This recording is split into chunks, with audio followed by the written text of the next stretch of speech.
सिहूड करावे प्रभाग क्रमांक 26 मधील महापालिका निवडणुकीत भारतीय जनता पार्टीचे विद्यमान नगरसेवक विशाल डोळस यांना पराभव स्वीकारावा लागला आहे. तर स्थानिक भाजप श्रेष्ठींच्या जवळच्यांनीच डोळस यांच्या विरोधात काम केल्याने हा पराभव झाल्याचा आरोप होत आहे. तसेच डोळस यांच्या विरोधात जातीय दुजाभावाचे कार्ड खेळले गेल्याचा दावा करण्यात आला आहे. या सर्वाबाबत विशाल डोळस यांनी पुराव्यासह प्रसार माध्यमांना स्पष्टीकरण दिले असून पक्षांतर्गतच षड्यंत्र रचले गेल्याचे विशाल डोळस यांनी सांगितले.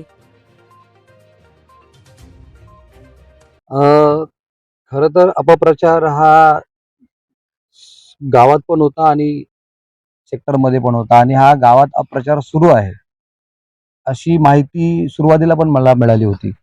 परंतु अपप्रचार कोण करतंय आणि ती लोक नक्की आहेत कोण ही माहिती मला कोणी सांगितली नाही. त्यावेळेस मी अनेक वेळा प्रयत्न केला विचारायचा माझ्या सहकाऱ्यांना, पण त्यांना पण ती माहिती नसेल कदाचित, किंवा त्यावेळेस ते उपलब्ध करून देऊ शकले नाहीत. परंतु मी वारंवार या गोष्टीसाठी चिंतित होतो की अशा प्रकारचं फेक नेरेटिव्ह माझ्या बाबतीत सुरू आहे. कारण माझा जो वार्ड होता आणि नंतर करावे गावचा वार्ड हा माझ्यासाठी न्यू वार्ड असल्यामुळे त्या ठिकाणी कोण करतंय, कसं करतंय आणि का करतंय हे माहित नव्हतं. तर माझ्याबाबत एक नेरेटिव्ह असा पसरवला गेला. हे बघा, हे जे मी कराव्या गावातला ग्रुप आहे त्याचा स्क्रीनशॉट मी काढलेला आहे. त्याच्यामध्ये तुम्ही नाव जर वाचलं, एक बंटी निमेश आणि एक उम्या म्हणून नाव आहे त्याचं, तर ह्या लोकांनी एक फेक नेरेटिव्ह असा पसरवला, एक तयार केलं, एक षडयंत्र होतं त्यांचं. आणि तो षडयंत्र इकडच्या उमेदवाराला धरूनच, हे त्यांचे मित्र होते. तुम्ही जर फोटो बघितला व्हिडिओमध्ये वगैरे, आणि जो उमेदवार आहे विचारे त्याच्याबरोबर असणारे जे कार्यकर्ते आहेत त्यांच्या नातेवाईक म्हणजे त्यांच्या गावातला त्यांचा मेहुणा, त्याला घेऊन हे सगळं कटकारस्थान केलं होतं.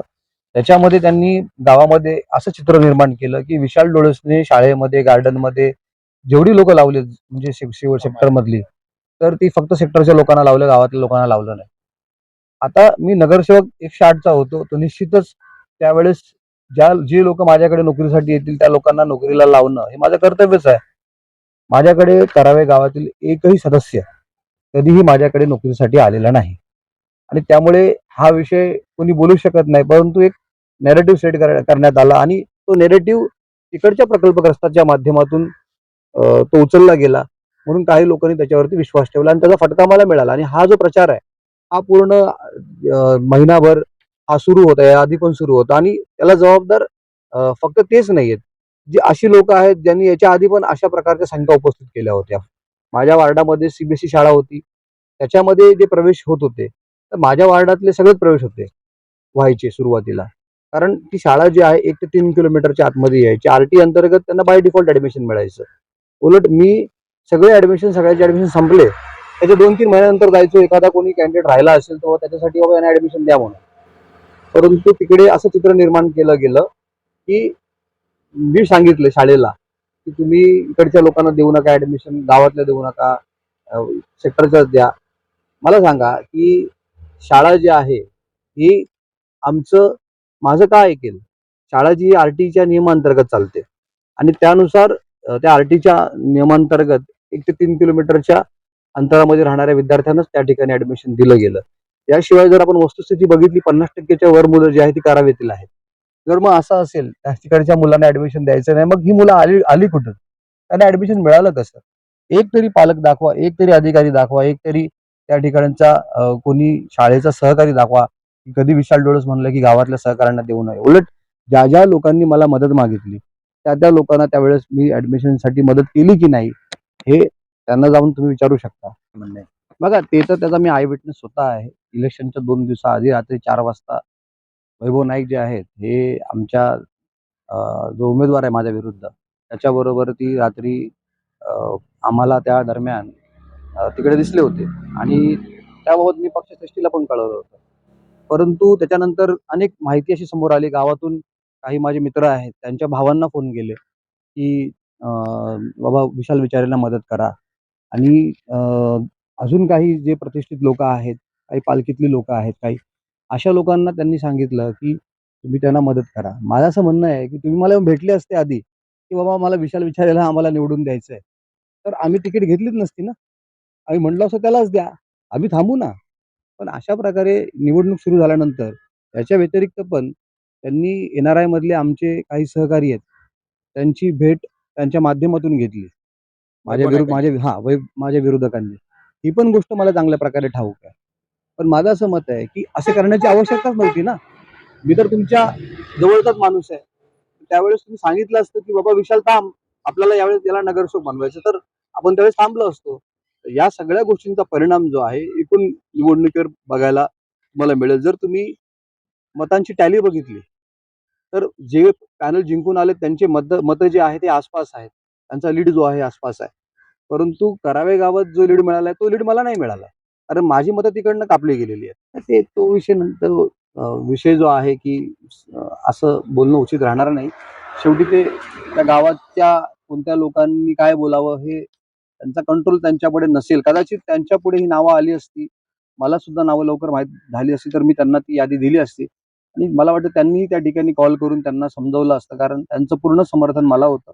थोडक्यात तुम्हाला हे सर्व लपवलं गेलं तुमच्याकडून असं तुमचं म्हणणं आहे का? नाही, ही गोष्ट काही लोकांना माहीत होती आणि आता ती नावं घेणं उचित नाहीये. परंतु तो योग्य वेळेस तो गैरसमज दूर करावा. जसं माझ्या वार्डात मी गैरसमज दूर केला. जेव्हा त्या माझ्या वार्डामध्ये पॅनलमधल्या दृष्टिकोनातून काही लोकं त्यांच्या सोयीनुसार उमेदवारांचं मतदान मागत होते. म्हणजे अ, ब गटामध्ये आम्ही दोघं, ड गटामध्ये विशालला बिनधास्त द्या, आमचं काही हरकत नाही. अशा प्रकारचं माझ्या जे मतदार आहेत त्यांच्याकडे हे लोकं मागणी करत होते. परंतु मी प्रत्येक सोसायटीमध्ये जाऊन, त्यानंतर प्रत्येक ठिकाणी जाऊन म्हणजे माझ्या कार्यालयात सगळ्यांना बोलवून जेवढेही कार्यकर्ते सगळ्यांना सांगितलं, आपण पॅनलमध्ये लढतोय. नाईक साहेबांचे उमेदवार आहे. त्यामुळे एकही जरी पडला तरी आपल्या नाईक साहेबांना नुकसान होऊ शकतं. तर ही भूमिका मी घेतली होती त्यावेळेस.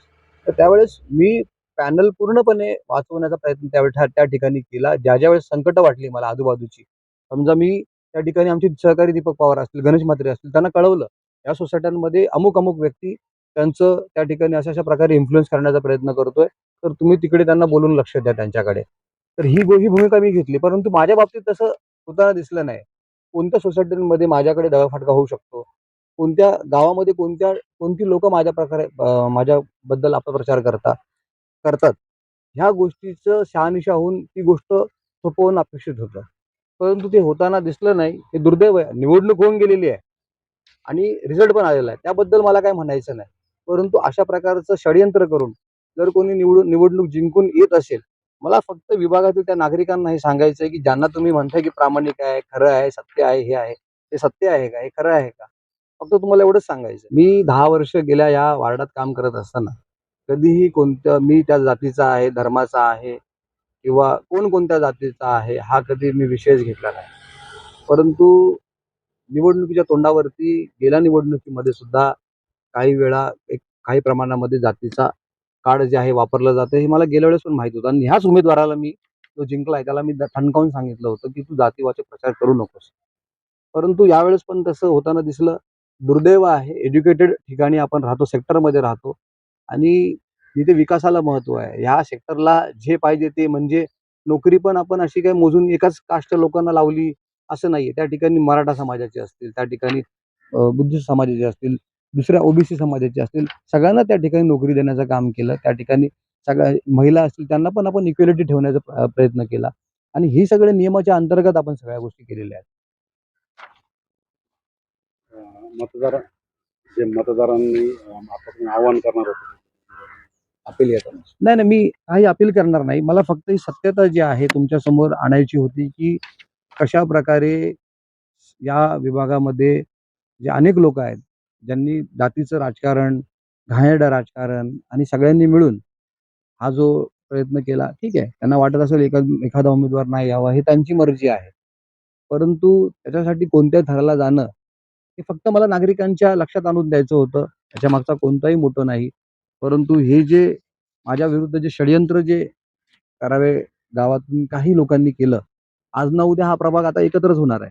त्यामुळे एकमेकांमध्ये मिसळणं, एकमेकांची कामं करणं, हा भाग तर येणारच आहे आणि ज्या प्रामाणिकपणे मी माझ्या विभागात काम केलं होतं, तरुणांना नोकरी दिली होती किंवा नोकरी उपलब्ध करून दिल्या होत्या, निर्माण पण केल्या होत्या. तर तशाच प्रकारचं काम करण्याचं माझं धोरण होतं पुढच्या येणाऱ्या काळामध्ये की आपण तिकडच्या लोकांना पण अशा प्रकारच्या नोकऱ्या उपलब्ध करून देऊ. पण दुर्दैवाने तसं झालं नाही. फक्त ती गोष्ट मनामध्ये राहून जाईल. लोकांसमोर जर नाही आणली, तर लोकांना वाटेल की बाबा हे आरामात सगळ्या गोष्टी झालेल्या आहेत. निवडणूक अशी झाली तर नाही. निवडणूक घाणेरड्या पद्धतीने लढली गेली. त्या ठिकाणी अनेक चुकीच्या गोष्टी वापरून आपल्या स्वतःच्या पक्षाला दगाफटका करून दुसऱ्या पक्षाशी हातमिळवणी करून त्या ठिकाणी राजकारण केलं गेलं. परंतु आमचा प्रामाणिकपणा आम्हाला नडला. आम्हालाही ऑफर होती की दुसऱ्या उमेदवाराला मदत करून, अ गटातल्या उमेदवाराला मदत करून आम्ही त्या ठिकाणी आमची सीट वाचवू शकलो असतो किंवा आम्ही मताधिक्य मिळवू शकलो असतो. परंतु आम्ही तसं केलं नाही. विरोधकांशी हातमिळवणी केली नाही. याचा फटका आम्हाला कुठे ना कुठे झालेला दिसतो. पण इट्स ओके. मला काय त्याच्याबद्दल 10 वर्ष मला नागरिकांनी या ठिकाणी संधी दिली होती. जे काही गोष्टी करायच्यात, त्या सगळ्या गोष्टी ह्या विभागासाठी केलेल्या आहेत. मला असं कोणतं मनामध्ये खंत नाही, की मी जर निवडून नाही आलो, तर ते माझं राहून गेलं म्हणून. सगळ्या गोष्टी सुविधा ज्या आहेत, इकडच्या नागरिकांना जाता आपण पुरवलेल्या आहेत. धन्यवाद. तर पक्षश्रेष्ठींच्या पाठिंब्याने षडयंत्र रचून घडवून आणलेल्या विशाल डोळस यांच्या विरोधातील घटनेमुळे नवी मुंबई व सिवोरस करावे प्रभागातील भाजपच्या अंतर्गत गटबाजी तसेच नेत्यांचा दुटप्पीपणाही उघडकीस आला आहे. व्हिडिओ जर्नालिस्ट अथर्व सोबत सुदीप गोलप यांचा रिपोर्ट, पालिका प्रशासन, नवी मुंबई.